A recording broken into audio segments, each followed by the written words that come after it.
I think other intelligences exist. I think it's highly possible that they exist in other dimensions, meaning maybe some of these beings are physical and others might be more ethereal, or they can go in and out of dimensions or even shapeshift. I'm not quite sure how it works. And often when the term contact comes up, or even that term alien, like you say, it's very highly charged with connotations.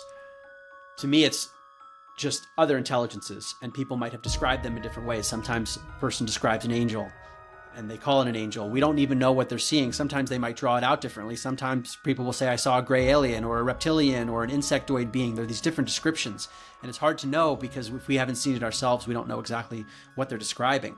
But with regard to this contact idea, one's mind in the modern era often goes to a UFO craft, a flying saucer, because that's the image we've been trained to associate with it. And that's certainly a super interesting topic.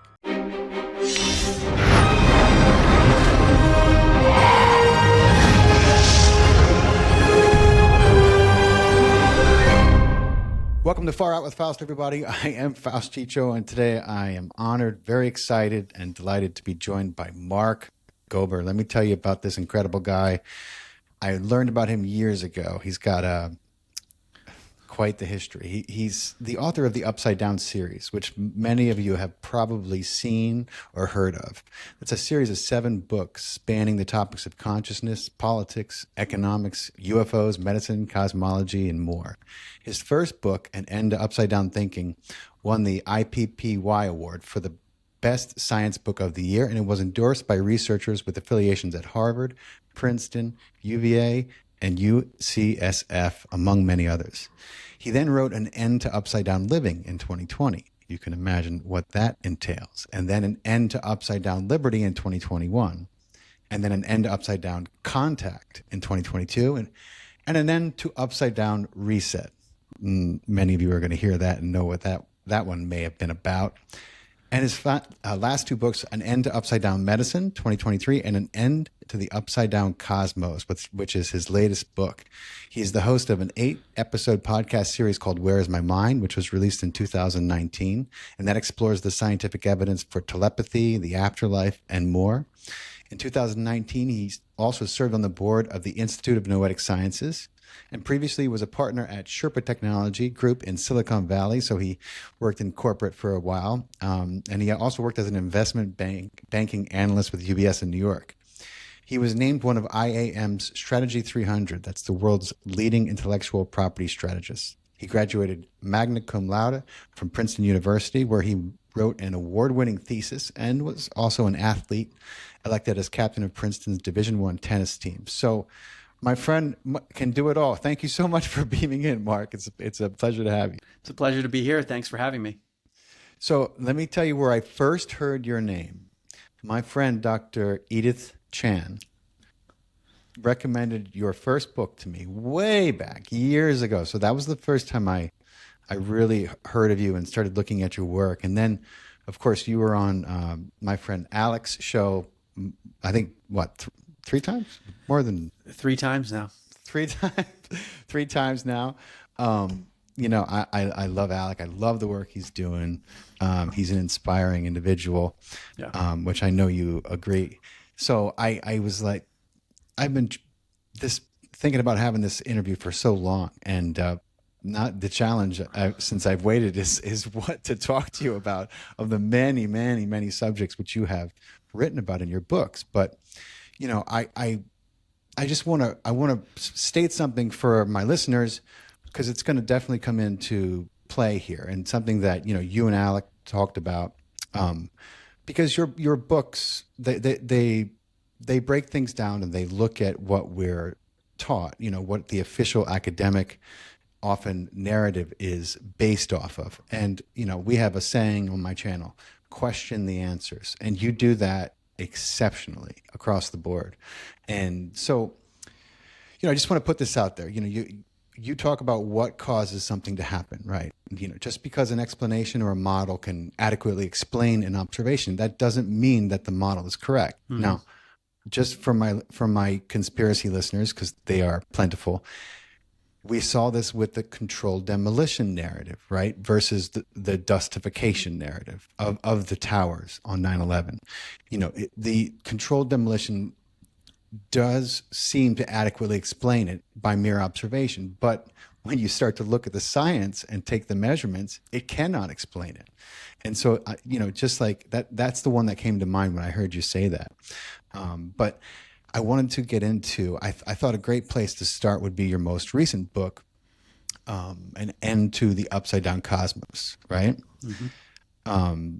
And so that book is, just to give people a little foundation of it, it's scientists tell us that 96% of the universe is unexplained. It's dark matter and dark energy.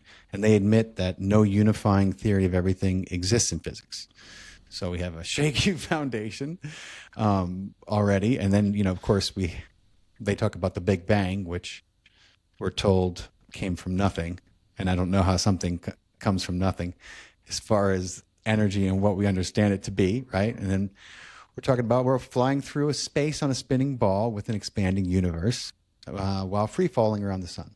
And so all of these raise a lot of questions, right? And so I thought a great place to start would be because I know you were inspired to get into this research and this book through your interactions with Alec, and that it's also what has inspired me to look deeper into this, and already I've discovered a great many things which you just can't write off. But I wanted to ask you, what do you think the biggest holes that you can point to are in this heliocentric model? Because I know that there are a lot, just from my own research, but you know more than I do. I want to define this model first. The heliocentric model means that the sun is at the center and Earth revolves around the sun, which in modern society is such a foregone conclusion. Most people don't even realize that that's a model that's questioned.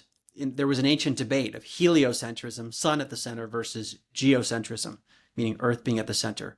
But even beyond that, the model postulates a Big Bang 13.8 billion years ago that led to this expanding universe where interactions of matter were happening all over the place. And you end up, after all these billions of years, with solar systems and galaxies and planets like Earth revolving around gas giants like the sun. And in this solar system that we are in, allegedly, according to the model, Earth is not only revolving around the sun, in a state of constant free fall, by the way, at over 66,000 miles an hour. But Earth is spherically shaped, or more specifically, it's an oblate spheroid. So it's not perfectly a sphere. Neil deGrasse Tyson said it's pear-shaped. And it is rotating on a tilted axis. The speed is approximately 1,000 miles per hour at the equator, which is faster than the speed of sound. And closer to the poles of this almost sphere, the speeds are much slower. And also Earth has multiple wobbles.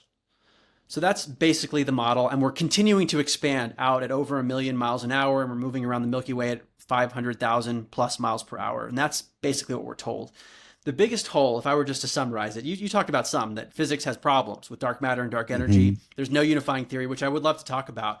But to me now, I'm getting to this very basic point of if we're told something is true, and it's something very, very important, I would love to see direct evidence that it's true. So what would be direct evidence of the model that I just described? Let's go through different pieces of it. Big Bang 13.8 billion years ago. We're never going to have direct evidence of that because we can't verify it. We can look at things and say, oh, well, we can create a model called a Big Bang that would explain these observations. But like you said before, it's a logical fallacy known as affirming the consequent. If it rains, the grass outside will be wet. I observe wet grass, therefore it rained.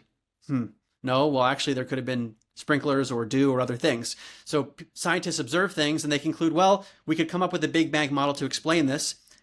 And therefore, that model must be true because it can explain these observations. We can't directly verify the Big Bang. We can't even come close to that. But other things, you'd think we might be able to verify, especially if NASA has this massive budget and other space agencies out there and they can allegedly send people to the moon and send probes out into deep space. I think it'd be really nice to see something showing Earth in its alleged place in the solar system around the sun. We've all seen that picture. Earth and all the other planets around the sun, and sun's in the middle. We don't have that. We don't have that picture from any space agency. We also have no picture or video footage of Earth moving in any way, revolving around the sun or otherwise. That would be really nice to see.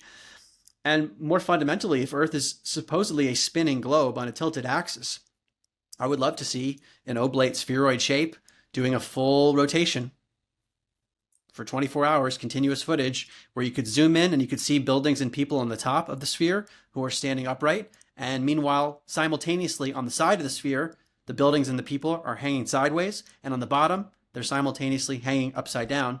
That would be a very basic thing to see. So without getting into anything else, it's very curious that these fundamental parts of the model have no direct evidence.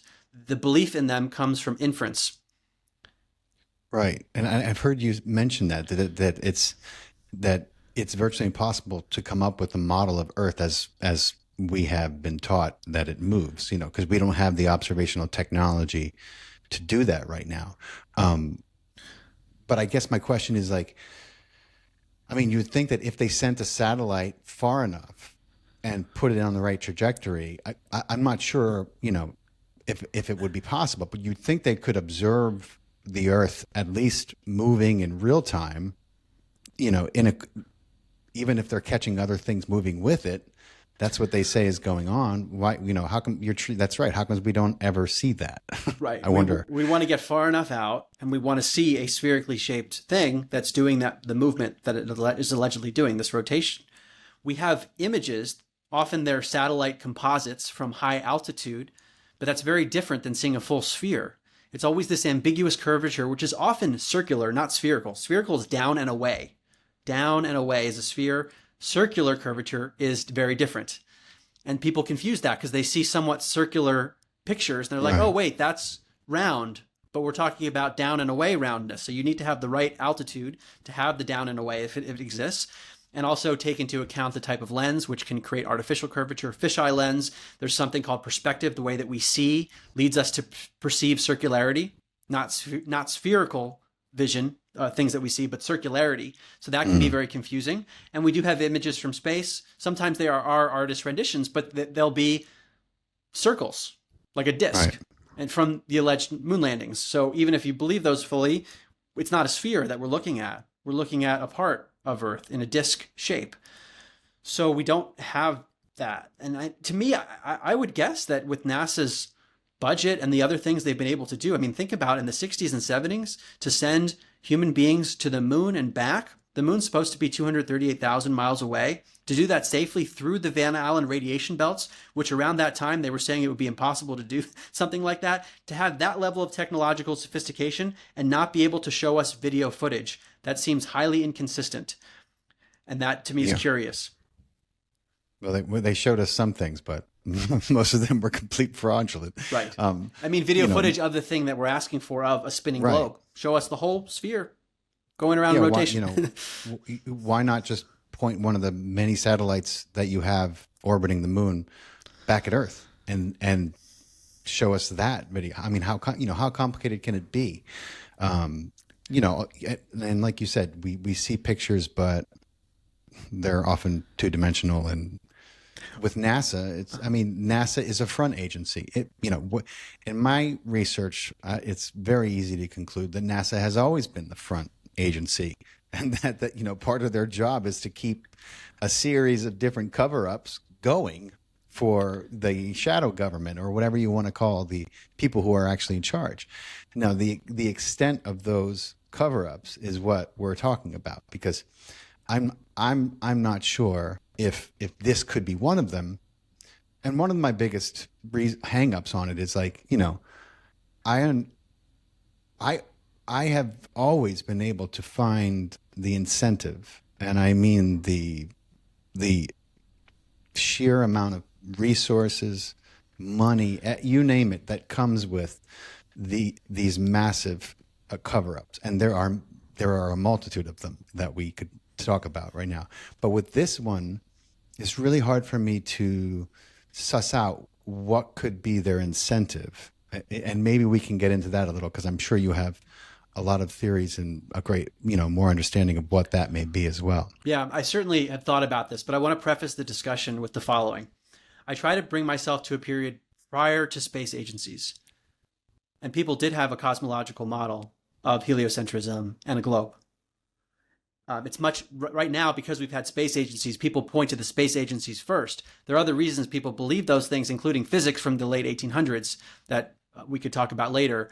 But the space agency stuff to me, and there's a reason it's late in the book, there are a lot of other reasons to question this whole narrative beyond looking at what we get from space agencies. And there are strange things like the blue marble image that was on all the iPhones.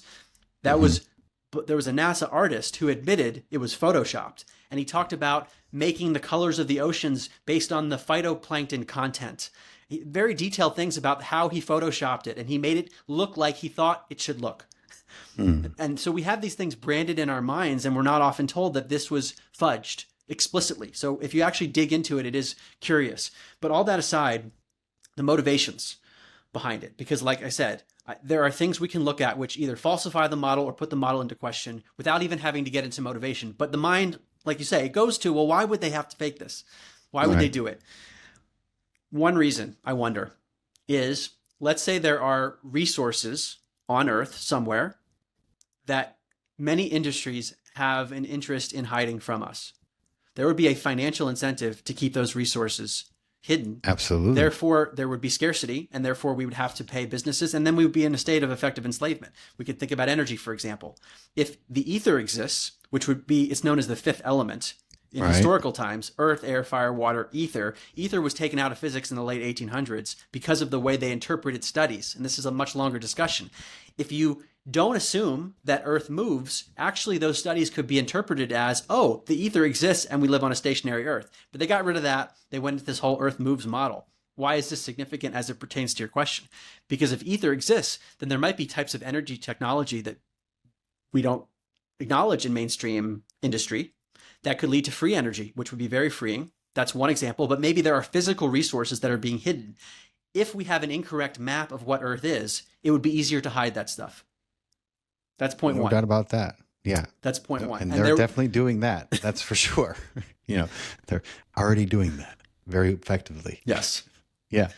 Point number two, and actually on that point, with regard to Antarctica, which is one of the big debates here, Antarctica is a place that some people can visit portions of. I mean, certainly someone could visit Manhattan in North America, but not know about all of North America. So people go to one location in Antarctica. That's not saying that we know about all of Antarctica. There has been minimal exploration relative to other places. And there's certainly no free and private access because of the Antarctic Treaty of 1959, which countries all over the world signed, including the United States and the Soviets, who were supposed to be arch nemesis, and yet they signed this treaty. There are limitations in terms of the free and private access to this massive landmass, which we would need to have in order to know exactly what's here, what the correct map is, beyond who knows what else could be hidden.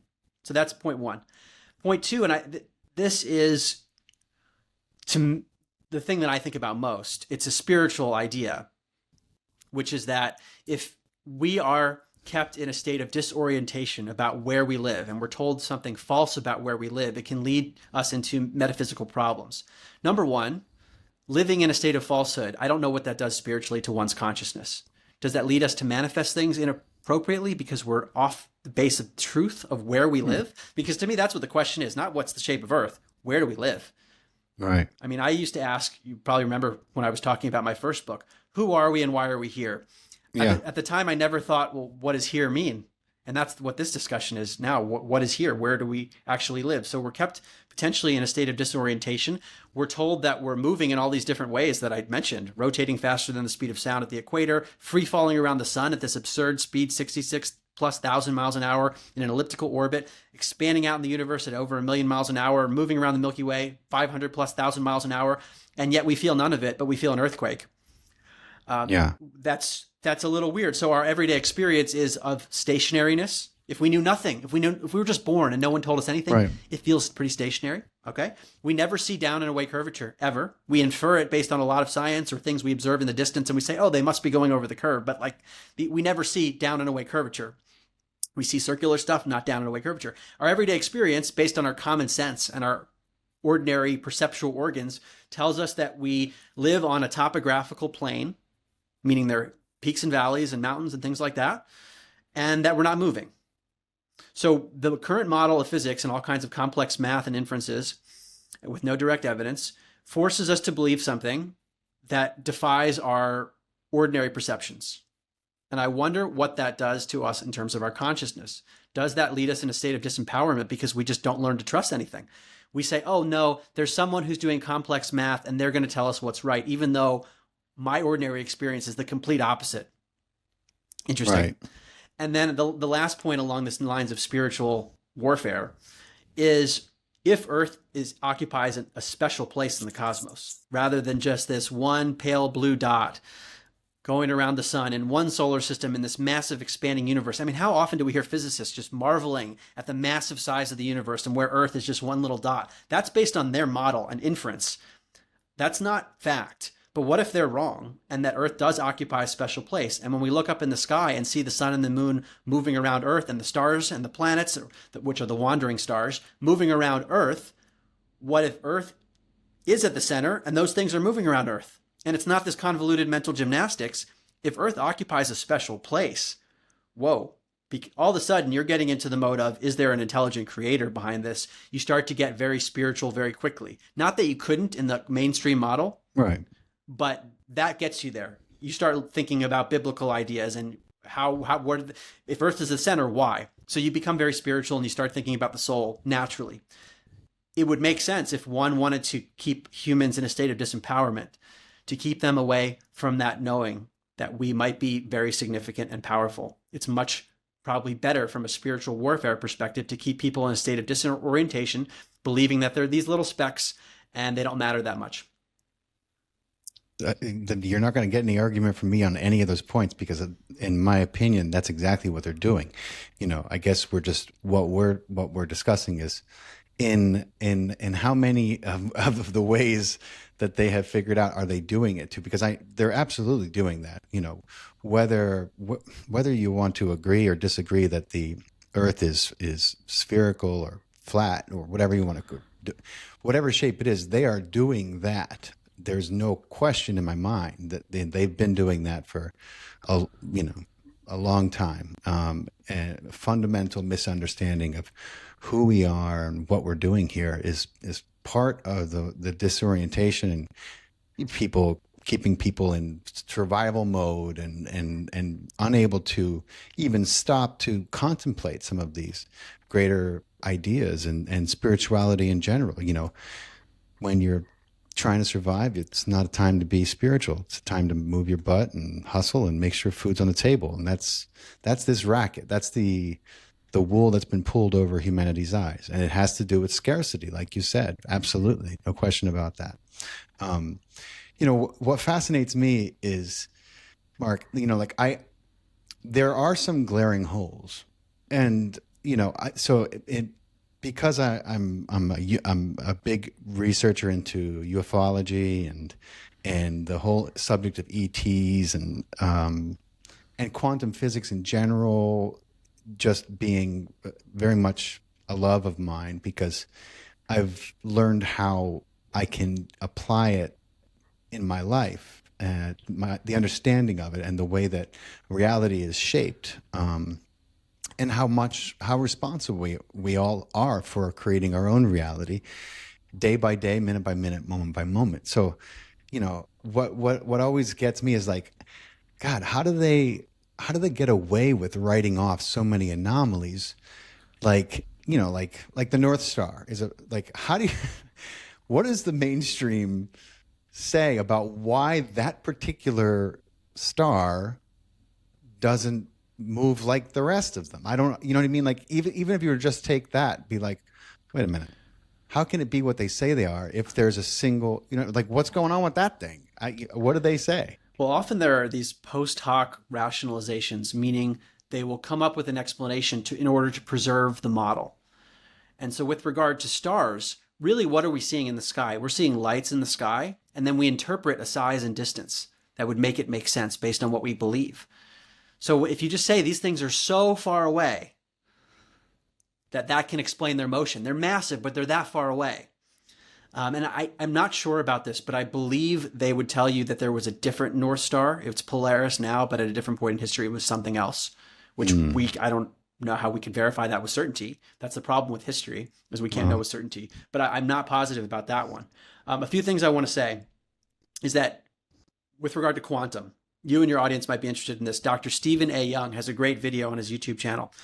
Excuse me. He's a theoretical physics PhD and was a big inspiration behind my research in this area. He wrote a book called A Fool's Wisdom. And when I heard a theoretical physics PhD, highly credentialed, highly educated, he started looking into alternative cosmology. And what he wrote in his book is, I can't tell you with 100% certainty what this place is, but I can tell you with 100% certainty what it's not, and it's not a spinning globe.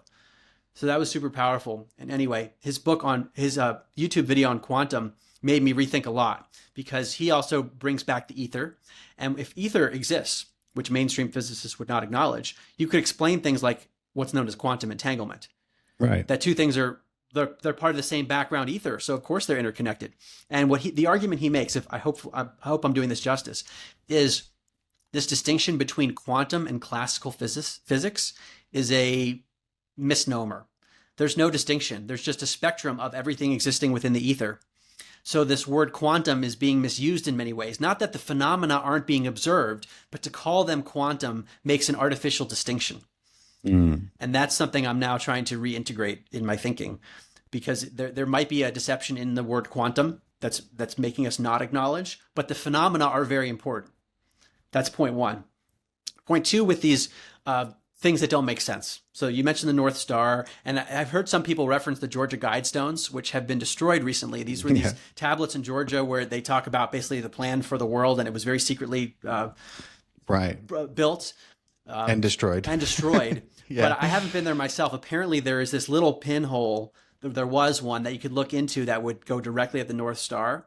And I haven't done the math, but if the North Star were to move, you wouldn't be able to see it. So it suggested to the people that observed it that maybe that those who created the Georgia Guidestones knew the North Star was in some kind of central place relative to a stationary Earth. Something for your audience to look into.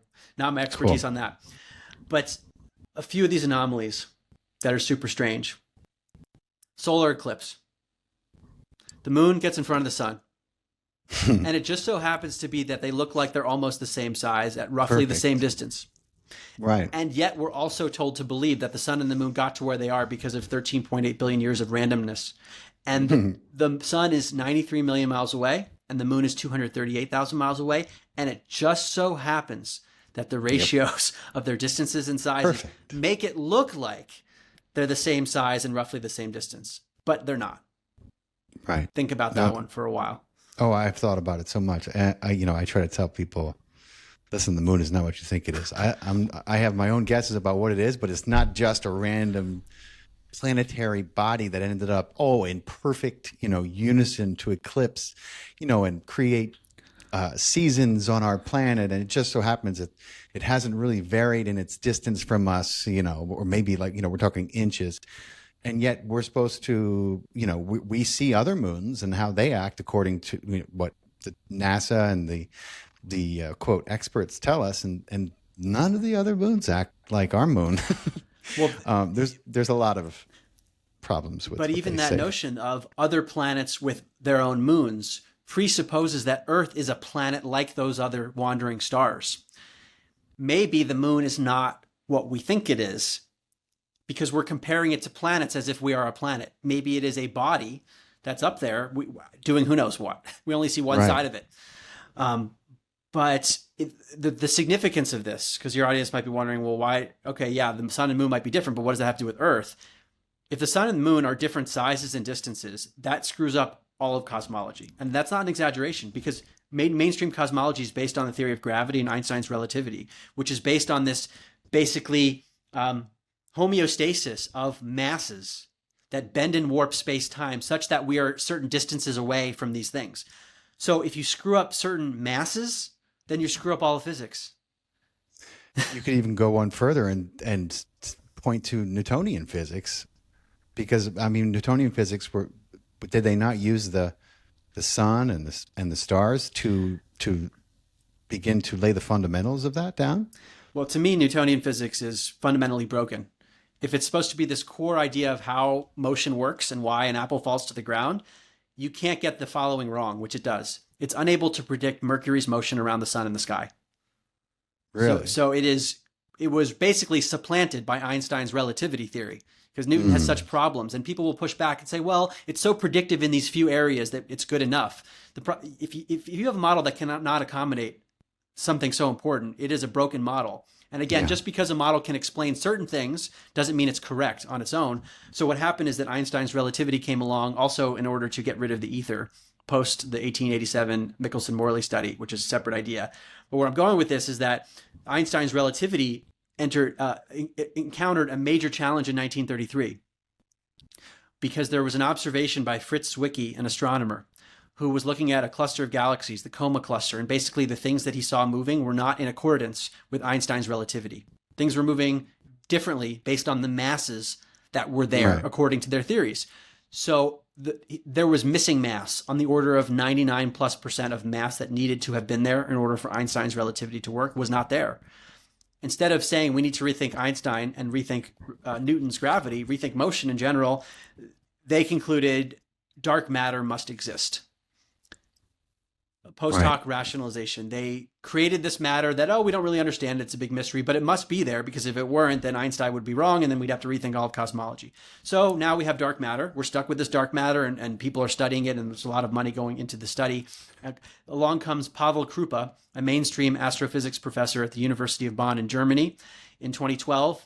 I believe that was his first paper on this, saying, my colleagues and I have looked at this. We're trying to verify the theory of dark matter, and the predictions that you would expect if dark matter existed are not there. We have falsified dark matter.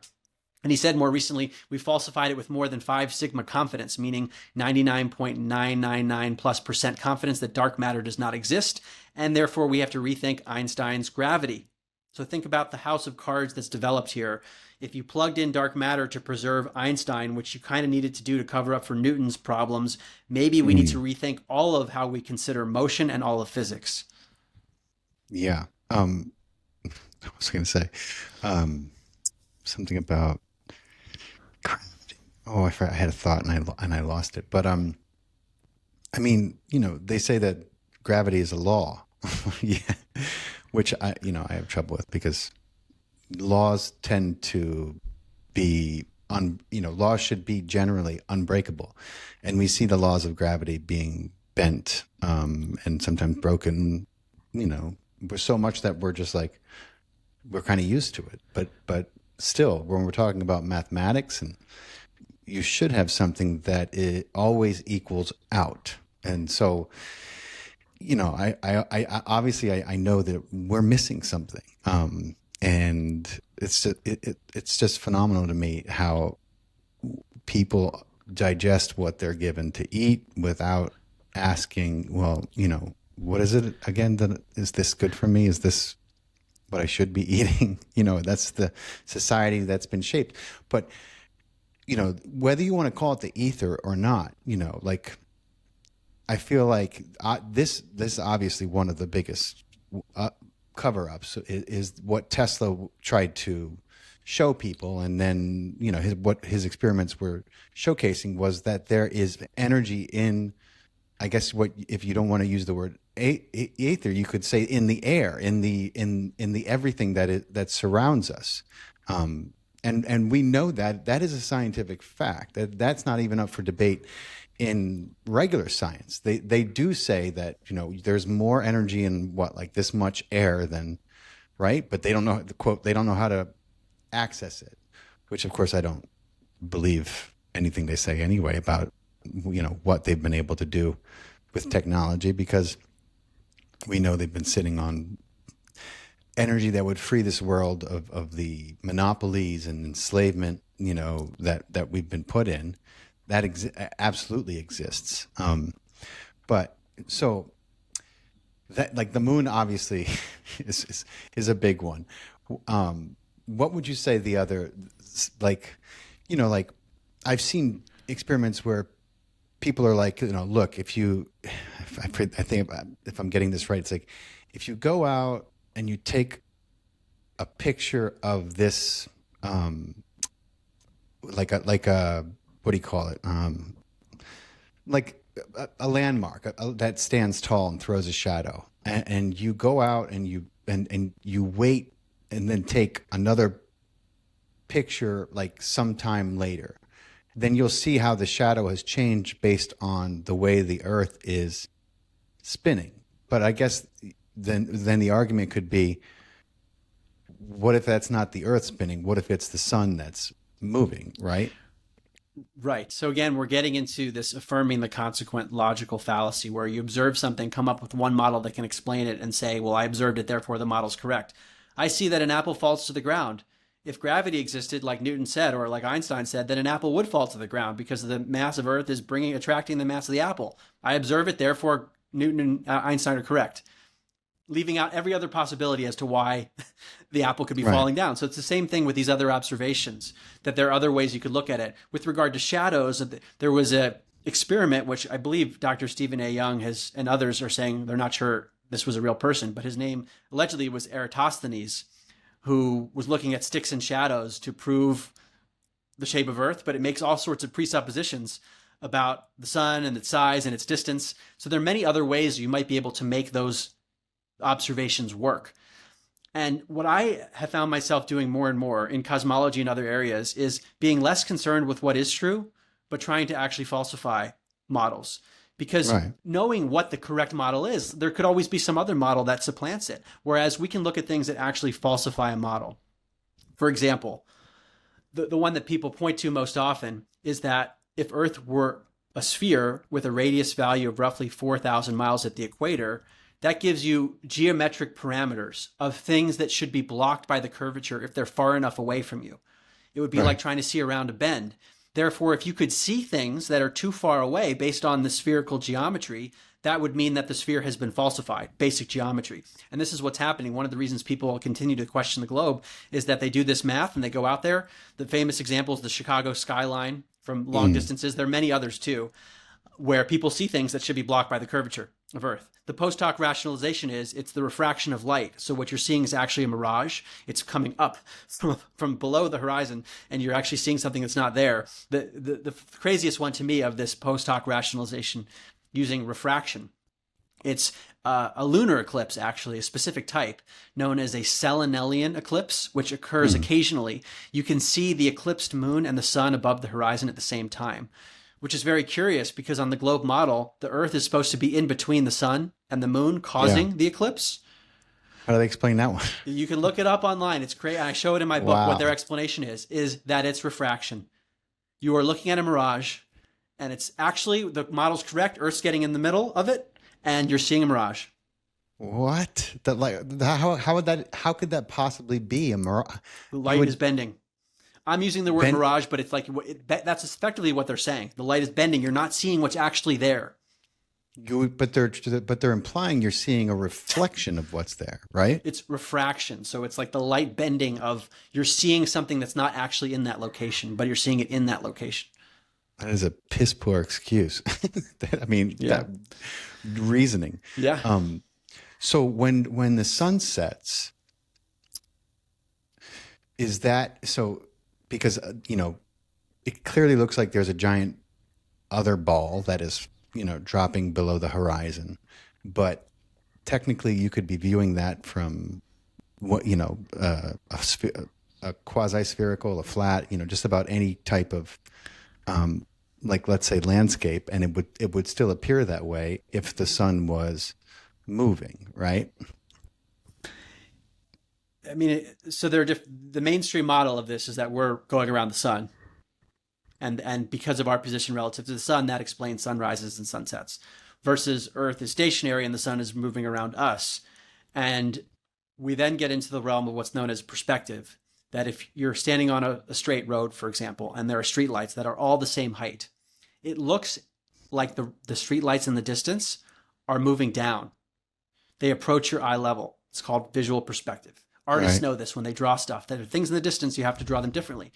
So it could be, from an alternative perspective that some people endorse, that when it looks like the sun is setting, it's actually just moving farther away above us.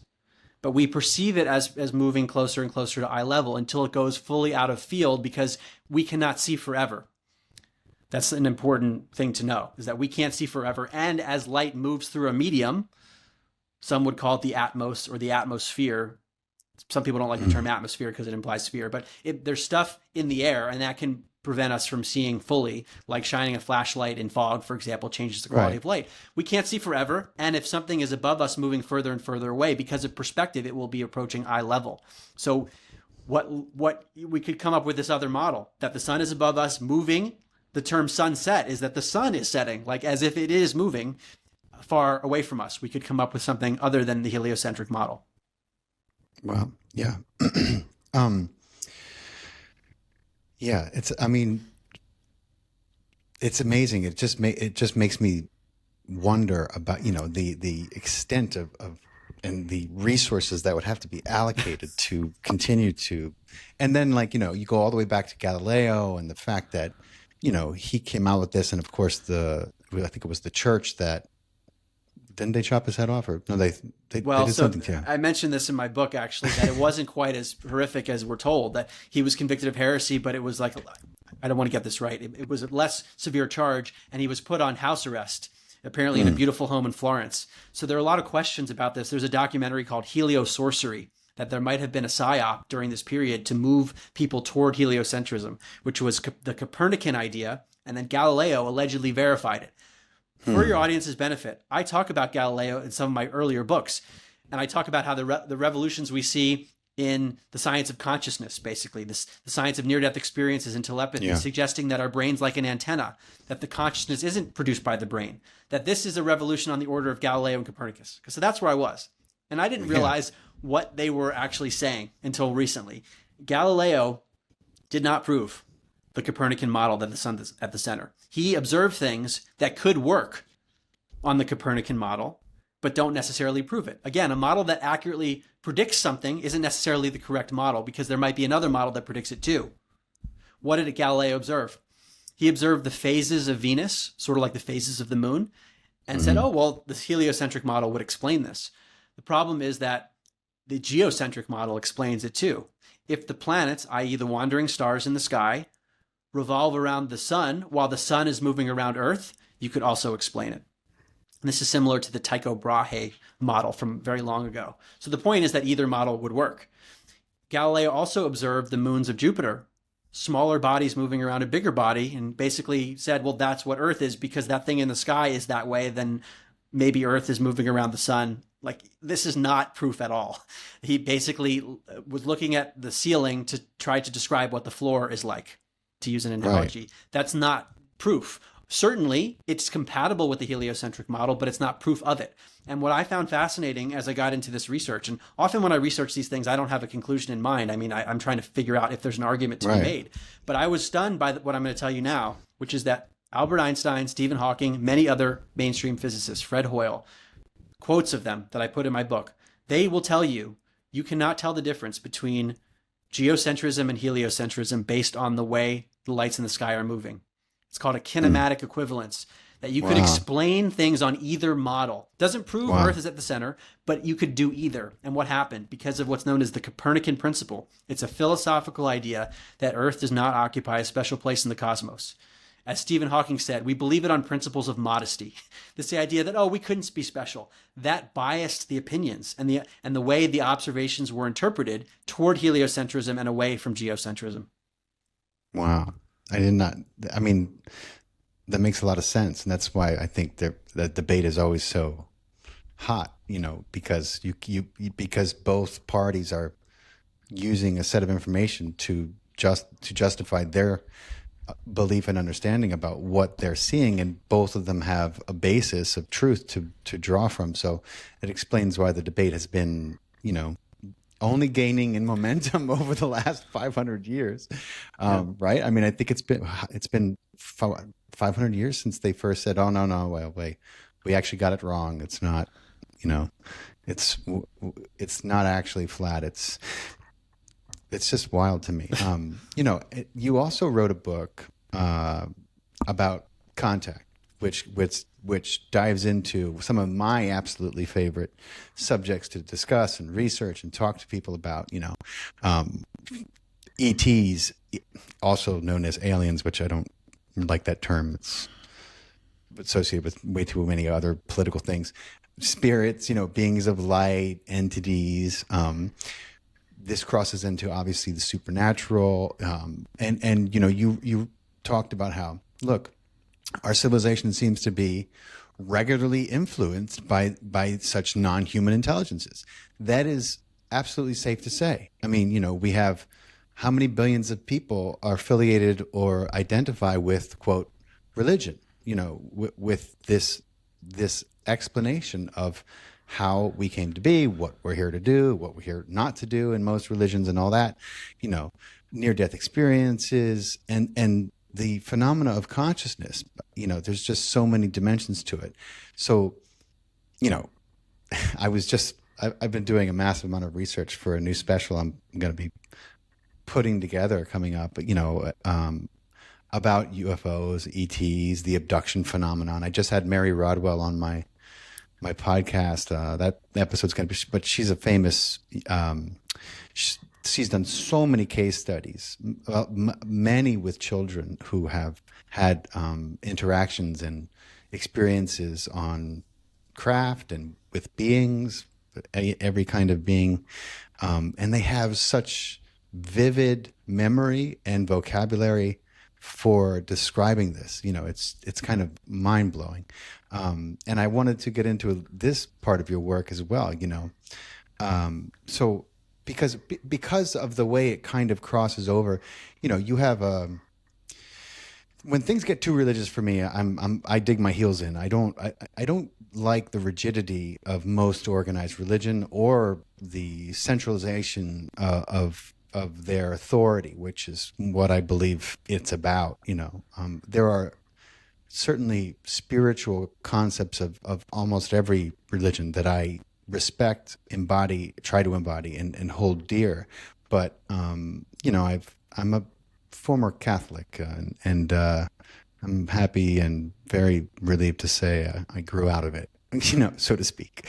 So, but you have people who say that, okay, if you believe that, if you're a, quote, flat earther, and this is how, I don't agree with the derogatory way that this is kind of, thrown about, but you do see certain people, always when I post something on my channel, it's like, space is fake. And I'm like, what kind of space? Because if you throw something up in the air, where does it go? Does it not go into space? And do we not have to cross space? It takes a little time, but we do walk our butts across space. What else would you call it? And so I'm wondering, because a lot of people say, oh, well, there's no such thing as ETs. Those are just demons in disguise. And I'm like, really? Demons talking about unconditional love and all these wondrous spiritual concepts that if the human race would embrace even a tenth of, that this world would transform itself overnight. I'm like, those demons, those tricky demons in disguise trying to convince people to love each other and accept each other without judgment, are those the ones you're talking? I always get hung up on that because there's a lot of rigidity in some of the flat earth belief system that is very religious. And I'm wondering, as someone who has come at this scientifically, how do you put all this together with that being said? I don't think we're alone. I think other intelligences exist. I think it's highly possible that they exist in other dimensions, meaning maybe some of these beings are physical and others might be more ethereal, or they can go in and out of dimensions or even shapeshift. I'm not quite sure how it works. And often when the term contact comes up, or even that term alien, like you say, it's very highly charged with connotations. To me, it's just other intelligences, and people might have described them in different ways. Sometimes a person describes an angel and they call it an angel. We don't even know what they're seeing. Sometimes they might draw it out differently. Sometimes people will say, I saw a gray alien or a reptilian or an insectoid being. There are these different descriptions, and it's hard to know because if we haven't seen it ourselves, we don't know exactly what they're describing.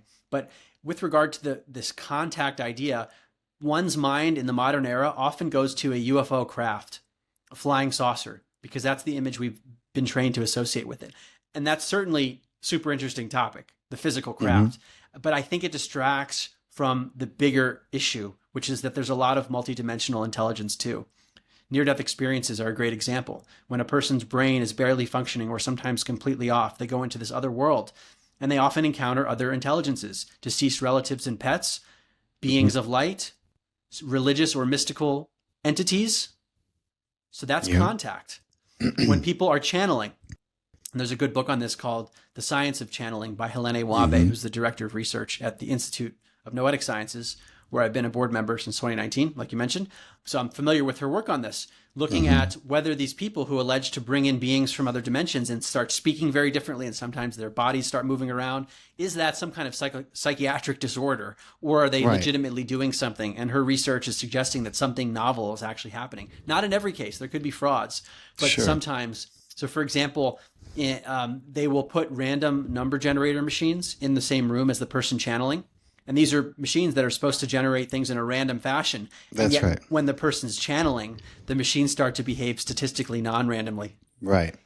They'll start to, and you know, you see this, if you did this in a room of meditators who are creating a lot of heart-mind coherence, again, the 50-50 chances become significantly and statistically measurably not even anymore. You know, that's a great example of how energy is affected, you know, and with channelers, I've seen a lot of, because I have a lot of respect and a lot of friends who are channelers, and I've learned a lot from their teachings, you know, like if you put an EEG on them,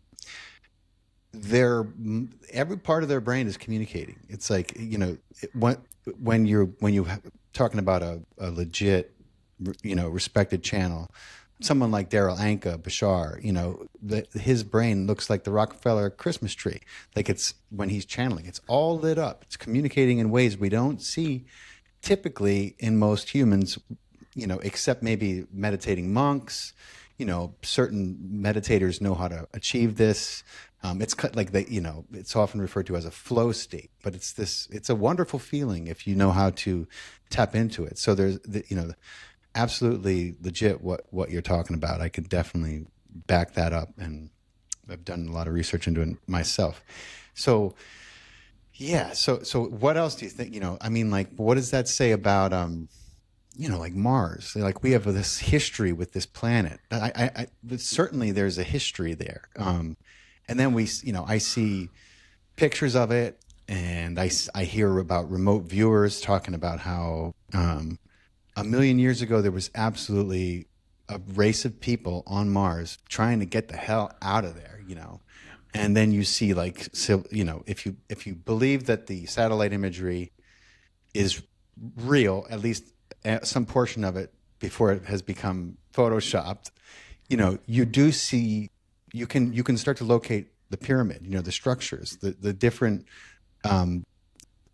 90-degree angles, which we know we're told never would appear in natural causes. You know, how does that then land in this understanding of yours? The question is, what is Mars?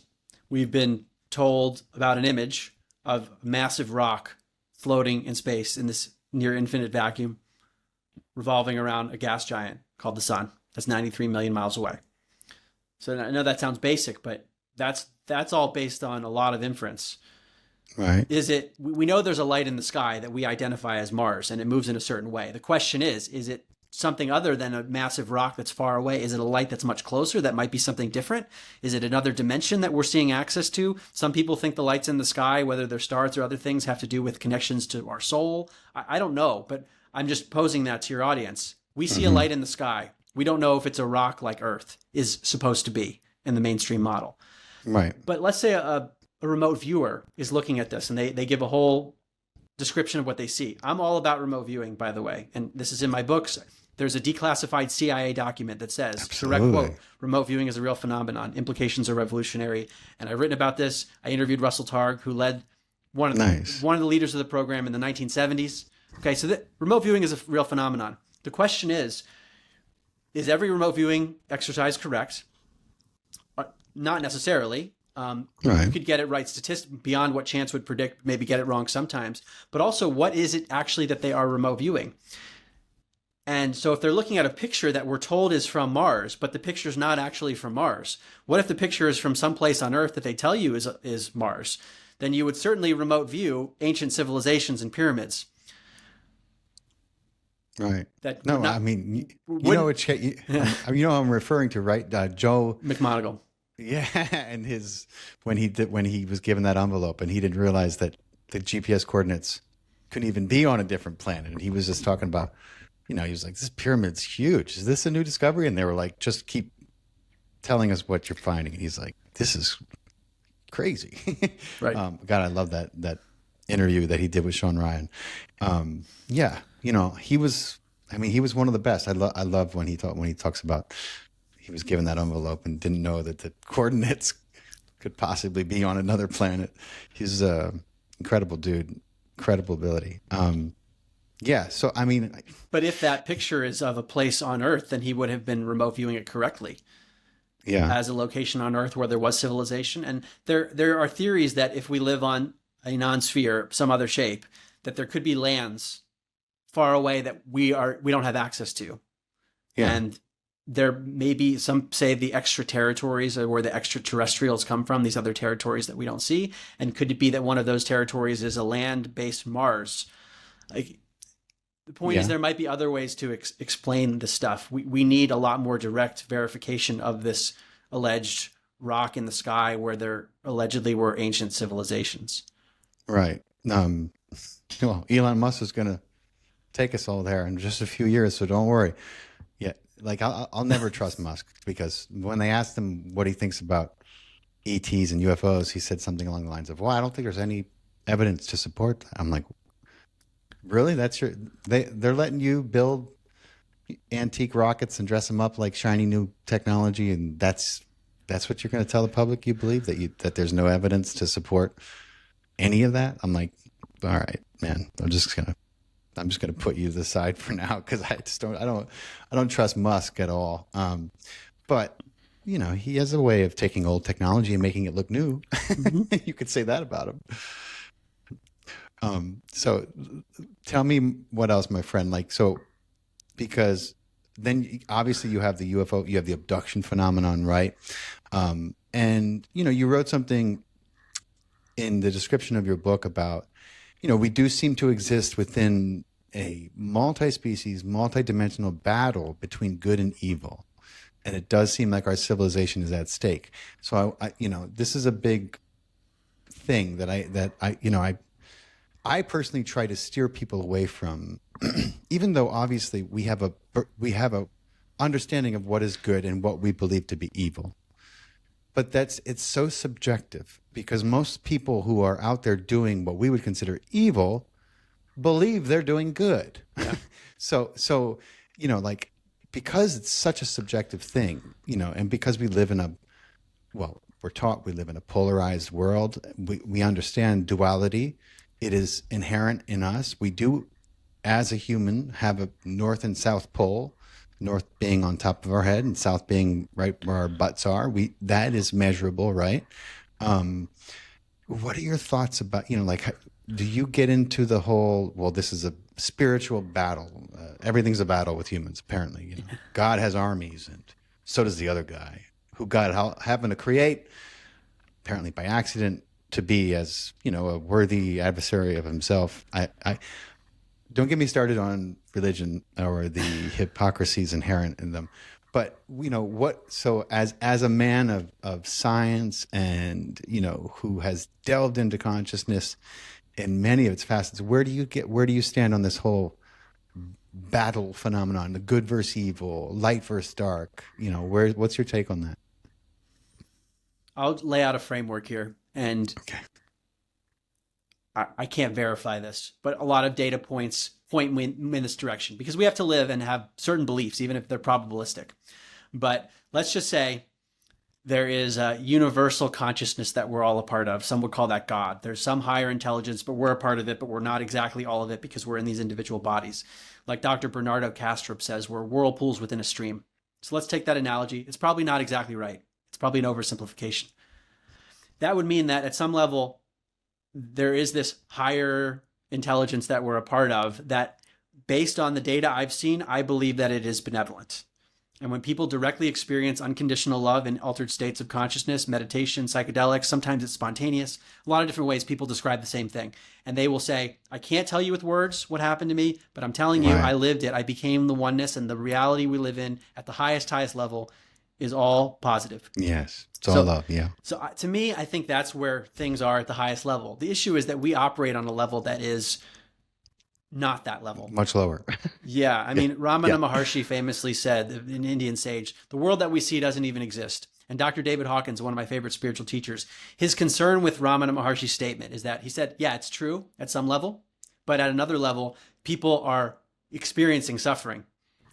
And therefore, to just ignore the suffering as unimportant would be a spiritual error. And that's why David Hawkins actually came back in the world after his major experiences of quote unquote enlightenment in higher states. And this is the paradox that I want to move us into, is the unconditional love that underlies all of reality, and yet the extreme suffering that we see. And I worry that those who believe in the unconditional love, universal consciousness, God, will engage in spiritual bypassing. And there are certain phenomena that really shook me in this area. One is known as satanic ritual abuse. Yeah. Which is the most horrific real thing. It's the most horrific thing I've come across, and there are survivors. There's a book called Hell -1 that to me had the best evidence that it's real, because the perpetrators confessed to state investigators in Utah with confession letters describing exactly what they did. And it's sophisticated technology, basically, to torture people. And when I learned about this phenomenon, and I've spoken with people that have been through this, there's a visceral reaction that one has. Sure. This is wrong. It violates the nature of reality as being in the direction of unconditional love. Now, some might say that when we have this kind of behavior, even though it violates the notion of unconditional love, it's evolutionary because it's stimulating growth. And I do think at some level that could be true, but that also doesn't mean we should just let it happen. I'll give an example. Serena Faith Masterson, she wrote a book called I Am Serena. She was born into a satanic cult, so from infancy she was being tortured. Sold into the U.S. government's MK Ultra program, developed over 300 personalities, and has spoken about her healing journey over many, many years. Many synchronicities that led her to a healer who worked with her for years in her home, because Serena was unfortunately so unstable. But she's recovered and is in a miraculous place. Her view on it is that her soul planned this so that she could heal and then help other people heal for the purpose of moving toward love. I'm paraphrasing. Wow. This woman experienced it. So do you look at her abuses as evil? I would say they are evil on one level, absolutely. As something that we should try not to allow, to allow people to be tortured. And at a higher perspective also, there is something evolutionary in it, because Serena has been able to evolve and she's inspired so many people, myself included. So there is a lot of nuance to this. That's my preface. Yes. But I think on these lower levels of reality in which there is suffering, that if you are a person of unconditional love, you'd want to alleviate that suffering. There are entities that seem to want to enact suffering and ignorance. Definitely. And to me, that's the level at which there's spiritual war. Those that want to perpetrate ignorance and keep us away from the unconditional love, and those that want to move toward the unconditional love, even though what we call evil is part of the evolutionary stimulus. I mean, absolutely. That is 100% valid. I would say positive and negative. There are things out there that are benefiting from the negative vibration and frequency which human beings put out when they're in this state of distress and pain and suffering. That much, I don't know how you can even begin to debate that. Somebody, and some of these people have accumulated such power and wealth that I don't understand why the human race doesn't just rise up as one and take it back from them. It's not like we don't know who they are for the most part, but certainly there are beings. Maybe most of them are people. Maybe some of them have other associations, affiliations, and interconnections that stand to lose a lot if the world embraced this notion of unconditional love and got rid of the scarcity mindset, which we are ingrained with from the time we're babies. So, there's no question about that. Now, yeah, I guess the question is like, what do you want to call it? Because I don't think it's a war, because like you said, even this woman who had probably the most atrocious account, and an unbelievable healing journey to try to get back into homeostasis and harmony. Even she took all that, quote, evil and has turned it into good and light. I mean, that's God and his infinite wisdom, I believe, the way that he has put this master plan into effect. I mean, it's like, when God does the math, there's never a wrong answer. The equation always works out. That's what makes me, when I see that, when I hear experiences like that, I'm just like, wow, that's God so quickly. I don't know. And also the fact that we can't comprehend with our human mind the way things actually work in the nature of reality, because someone's pain could lead to healing of not just one person, but so many people. And that's just one example. So how do you then define what's good and bad? If one person suffers a lot, but then 100 people have this incredible healing, do you then net out that one person's suffering? Like, we don't know the calculus on this stuff. And that's why I love Dr. David Hawkins' term, non-judgmentalism, which is that we actually cannot judge any phenomenon because we don't know the full picture. It would be like a person's walking through a maze and all you can see is what's directly in front of you. And you feel like it's so horrible, but you don't see what's ahead in the maze. Whereas a helicopter could see the full maze and see what's actually going on. We don't have that helicopter's perspective, and therefore we can't fully judge. So when I have used the term spiritual warfare very often, spiritual war, to try to explain and convey that it's not all love and light, because I've seen that on the spiritual side, but it's really an approximation for something much more significant and mysterious. Yeah, no, I'm not advocating anyone be a spiritual bypassing person, or I mean, people who embrace and embody the most love and light are the ones who have been through the darkest nights. That's my experience, personally, and that's my experience with other people who have found a way to become a lighthouse themselves. Usually they've had the hardest times, and have had to really fill their cup up from, almost from empty before it began to overflow and spill onto those around them and their work. So yeah, there's definitely something profound to it. So can I add one thing to this? Because please. You were alluding to it earlier. There's a popular idea right now about a soul trap, that when we die, we go into the light, and that's part of a recycling of the soul that gets trapped. Yeah. David Icke talked to me extensively about this theory. Yeah. I want to preface this by saying any theory about the afterlife and what exactly happens is unverifiable. So we can take bits and pieces and try to make theories about it. I really don't know what happens. But just conceptually, some food for thought, because this is rising in popularity. Number one, I'm not convinced that every soul has the same afterlife process. We don't know. Maybe for some people there are tests of discernment that happen, and there could be shapeshifters, or who knows, but maybe it's not uniform, and maybe it changes over time. Maybe there were periods where that existed and maybe it doesn't now. Like, we don't know all that. There's a lot we don't know there. But I've heard some people say, because I've asked this question to people who are more fervent about this sort of thing than I am, that about Anita Moorjani, for example. I just had her on my show. Okay. Yeah, I love her. Yeah. She was dying of cancer, tumors all over her body, had a near-death experience while she was in a coma. She encountered her deceased father, reconciled things there, reconciled things about within herself, and had this mystical experience that led her to come back in her body, and her tumors disappeared. So this was something happening in her psyche, apparently, or energetically, and her tumors disappeared physically. She's now very famous, goes all around the world, speaks about this stuff. And I've asked people who are really into the adamant about the soul trap, their response to this, because what I was hearing you say earlier is, well, what Anita Moorjani's putting out there is that we should not be so judgmental to ourselves, and we should be giving love. And she's talking about the unconditional love that she was experiencing, which that seems like a positive thing to want to spread to people. So how do we reconcile that with the notion that what is experienced in the near-death experience is part of a soul trap process that someone would go through once they actually die? Their response to me is that these near-death experiencers are propagandists, unknowingly. It's unwittingly, it's multidimensional propaganda in the same way that the media is. And I'll just leave it there. That's their response. Wow. That's wild. Look, Anita's message is not so simple. Anita's message was that she discovered how she believes that she discovered how she made herself sick to the point of almost dying.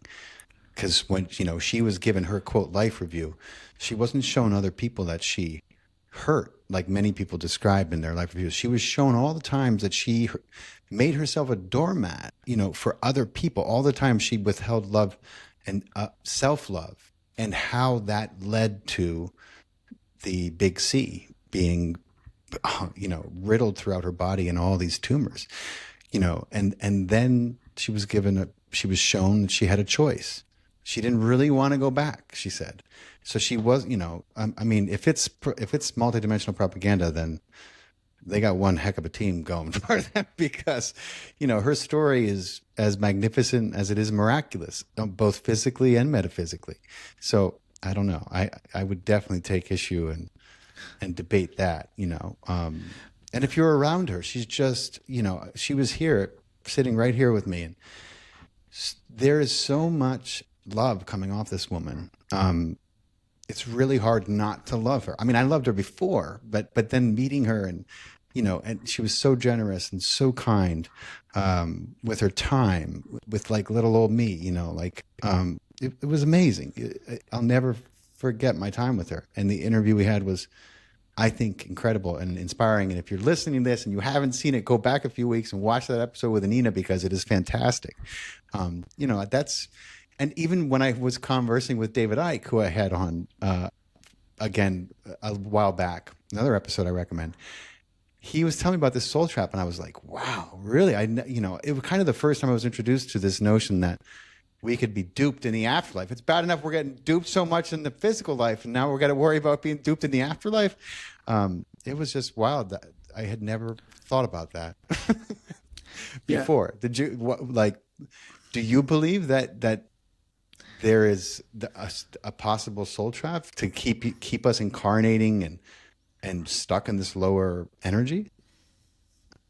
I think we were probably dealing with something so complex and trying to bring it into simple human terms. I worry about this idea taken too literally, because it could lead people to believe that love is a psyop at the most extreme, and that would potentially contradict the nature of reality itself. So there's something dark in it if it's taken the wrong way. What they will say often, believers of the soul trap theory, is that when people experience unconditional love in the near-death state, they call it a love bomb. It's basically a created feeling to make them malleable, and so they could be manipulated and then come back and tell us these stories, but also possibly be manipulated in a love-drunk state to just trust any being. What I've taken away from having studied all sides of this, and again, I don't know for sure, is that it's always going to be wise for us to have discernment. Anytime we encounter an entity, no matter what state we're in, we should ask, is this something I can trust? Right. Who knows? There could be some benevolent beings. Maybe there are tricksters involved, and maybe different souls have different tests that they're being asked to encounter. So I don't know if it's uniform for every soul. There are some near-death experiences that are hellish. These are not well understood. Ask any near-death scientists. It's a small fraction. I've heard in the range of 5% of people who report them, and maybe there are more people who don't report them. What does that tell us? Why are some so otherworldly and happy and unconditionally loving, and others are hellish? Maybe there are multiple levels of this, different realms that people encounter. And then the last thing I wanted to say is that even if you believe in the most extreme version of a soul trap, and some tie this to the Gnostic texts, the Nag Hammadi scriptures, which sort of describe this oneness that then branched and splintered off into different entities. And then there was a rogue entity that created our world, Yaldabaoth. And the humans are kept in a state of ignorance, basically. They don't know that they have this divine connection.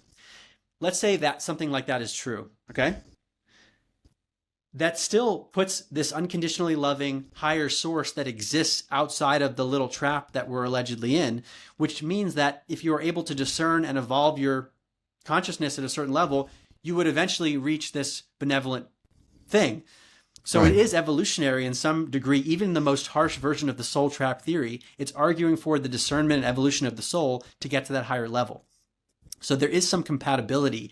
I mean, if you look at the Eastern traditions, they talk about escaping the cycle of reincarnation. Yeah.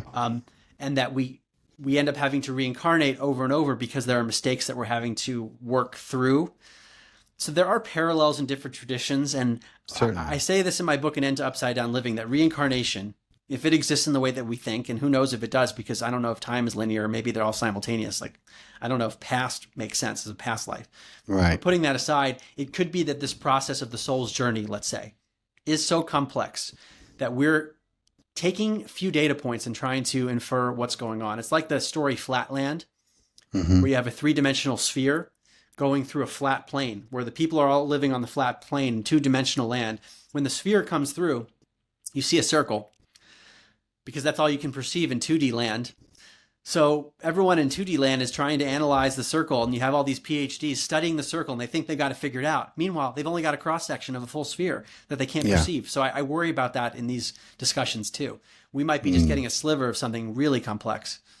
Oh, I'm sure that's the case most of the time. With where we're at right now as a species, and our ability, our ability to understand on every level is, for the most part, I think very, let's just call it young. Kindly call it young, as opposed to some other derogatory terms I can think of. But yeah, it's like, it's wild, the evolution.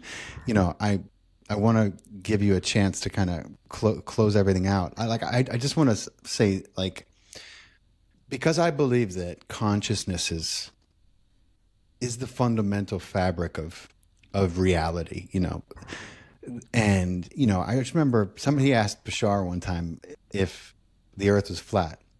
And he said, if you believe it is, then it is for you. Then it is.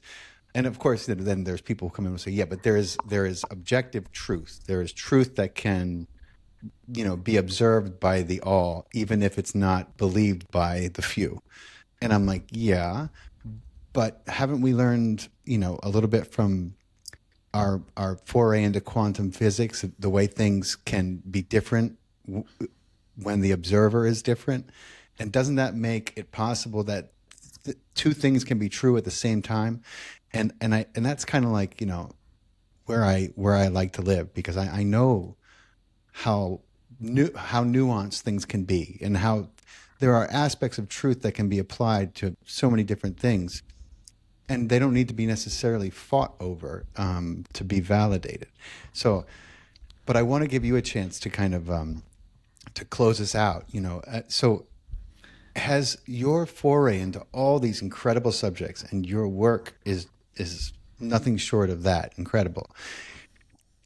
Has it made you more spiritual? Has it given you a greater belief in the Creator? And what would you say to people who are looking into some of these subjects? Where could they put their, stick their nose in next to try to learn more if they're hungry for it? I'm definitely more spiritual, and increasingly so. I was coming from a position of thinking spirituality and religion, those were superstitions. So the last 9 years for me have been a massive transformation. I was an atheist, agnostic, materialist. Oh, wow. That's huge. So like my first book was the biggest transformation for me, An End to Upside Down Thinking, the idea that the brain's not producing consciousness, that maybe there's a soul that the body's a vehicle or a vessel of, and that psychic phenomena are real, and that there's an afterlife. So consciousness continues when the body dies. That was out of my worldview until pretty recently. So that was huge. And the more I get into this, the more I am trying to trust into the spirituality of where we exist, and that there is a higher benevolence if we can just tap into our own authenticity and shed the layers. And that's a huge part of this journey, is you can realize these things intellectually, but there's so much to undo within our past and traumas, belief systems, our subconscious. It's like an endless thing to go through. And that process leads one, in my experience, to become more and more spiritual and getting to a place of having trust. So that's where I land with it. And if your audience is interested in dipping their toes in, I think it really depends on the subject matter.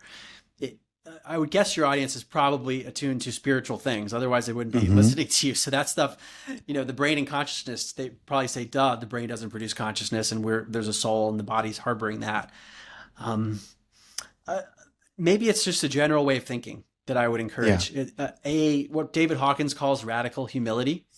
He makes the statement that all knowledge is provisional, meaning the things that we know now are provisional based on the information that we have at this time, and therefore that knowledge is subject to change.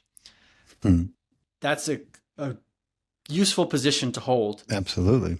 And it's why I don't like to say, I know this is true. Rather, I like to look at a theory that's put forth and say, well, you're making these claims and we can verify them. Or we can say those claims have not been established using the scientific method, or those claims have not been established using direct observation.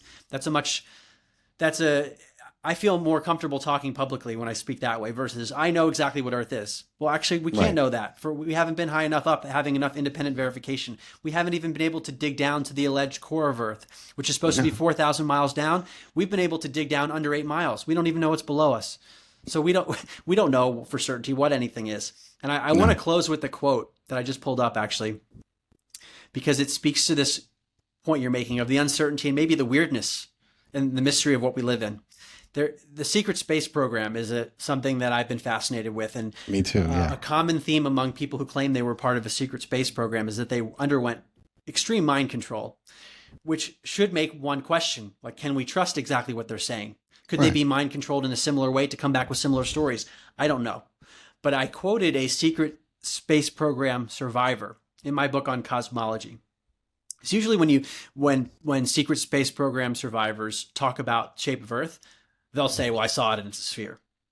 That's what I've come across largely, but I found one who said something different, which I thought was fascinating. He said, I've seen a lot of things and it's hard to describe, even seeing it myself, because I can't tell you whether the way Earth looked was being played into my mind to make it look that way. I haven't gone out in my own craft with my friends where we're not tricking each other and then seen Earth. Whether it's flat or round, but we're in a type of mental, spiritual, physical plane and it reacts to how our consciousness perceives and expects it, then Earth's shape is either or. It's whichever you look at it as, and it's way more complex than that. That's what he said. That.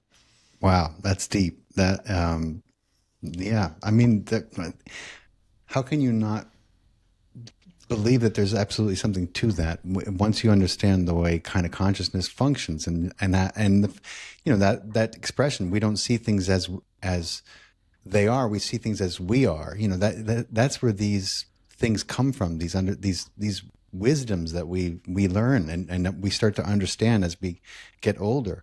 That's a great quote. And I love learning. I love the secret space program and all that stuff too. My listeners, I think, share that interest with me as well. But Mark, tell everyone where they can follow you, find you. I mean, your books are available on Amazon. You can also buy them right on your website. Tell everyone where they can keep track of you, man.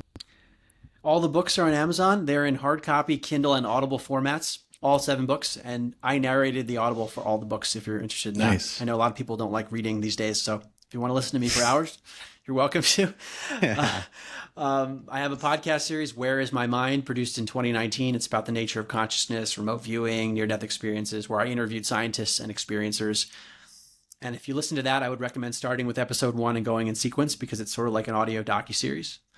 And my website is markgober.com, markgober.com. You can sign up to my mailing list there if you want, and that has my basic info. I'm also on social media, Mark Gober, author, on Twitter, X, Instagram, Facebook.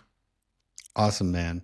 Listen, for everyone who's listening on YouTube, many of you are not subscribed. I don't know what you're waiting for. Very few podcasts that I do are so algorithmically friendly as this one. So hopefully this one makes its way around. And please don't forget to hit the subscribe button.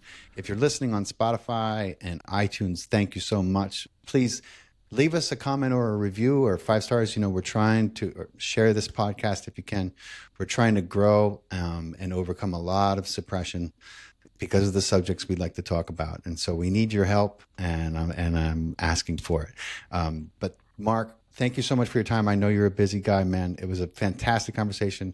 We'll have to do it again sometime. I would love to, and thank you for all you do, and thank you for having me on the show. You're welcome, brother. You take care and have a great weekend. You too. Thank you. Bye, everyone.